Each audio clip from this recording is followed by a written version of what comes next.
Olá, aqui é o pastor Valdir Veiga e esse é o canal Gotas de Conhecimento. Hoje nós estamos no episódio 20 e nós vamos estudar a segunda epístola aos Tessalonicenses. Depois da vinheta.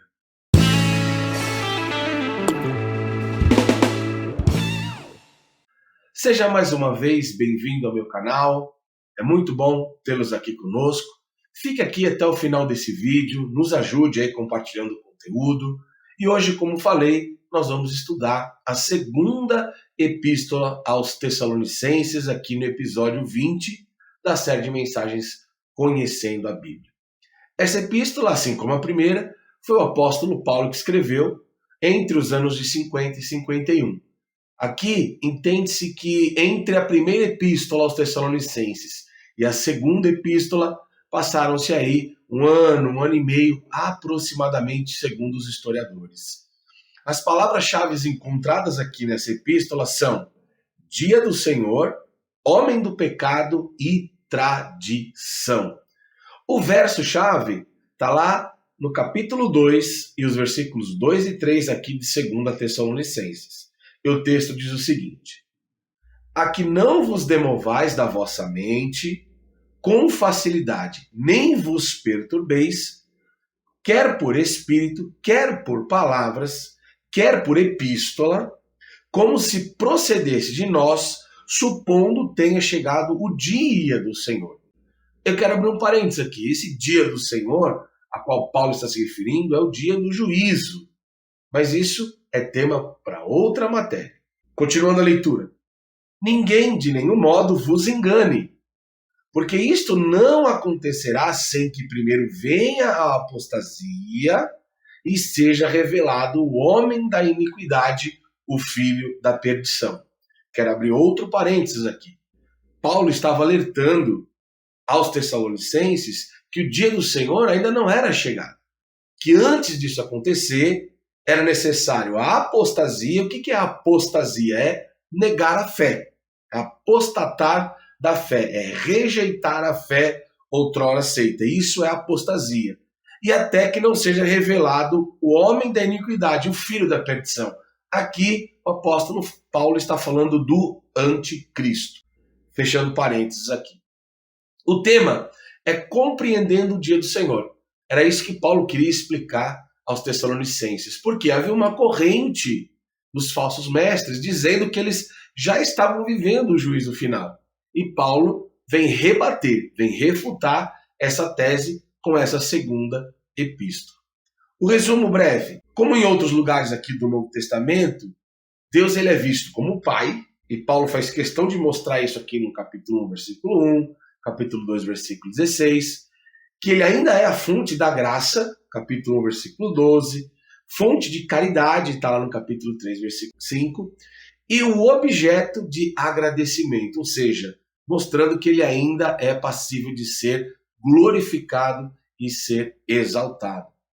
Aqui é interessante que o apóstolo ele rende graças a Deus porque os Tessalonicenses eles progrediram na fé, progrediram no amor, na paciência, com a forma que eles suportavam tudo aquilo que eles tinham que padecer. Então Paulo ali no capítulo 1, versículos 3 e 4, faz essa menção. Ele entende que houve ali maturidade por parte dos Tessalonicenses. Eles progrediram na fé nesses itens. Pouco depois que os Tessalonicenses receberam a primeira carta, eles se tornaram presas dos falsos ensinamentos, de engano, pensando que o dia do Senhor já havia iniciado. Aquilo que eu acabei de falar. Então Paulo vem rebater essa heresia, vem refutar essa heresia.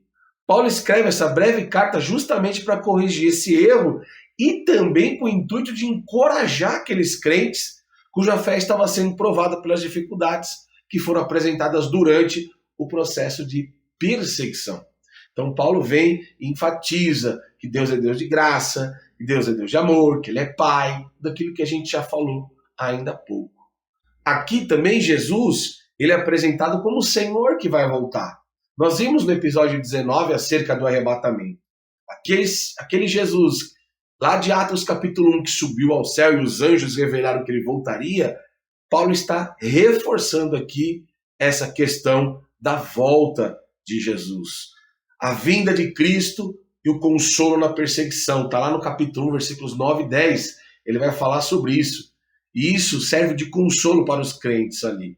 Fala também da grande apostasia da fé, foi o que eu falei agora, capítulo 2, versículo 3, que o indicativo dos finais dos tempos, um dos indicativos dos finais dos tempos, seria a apostasia.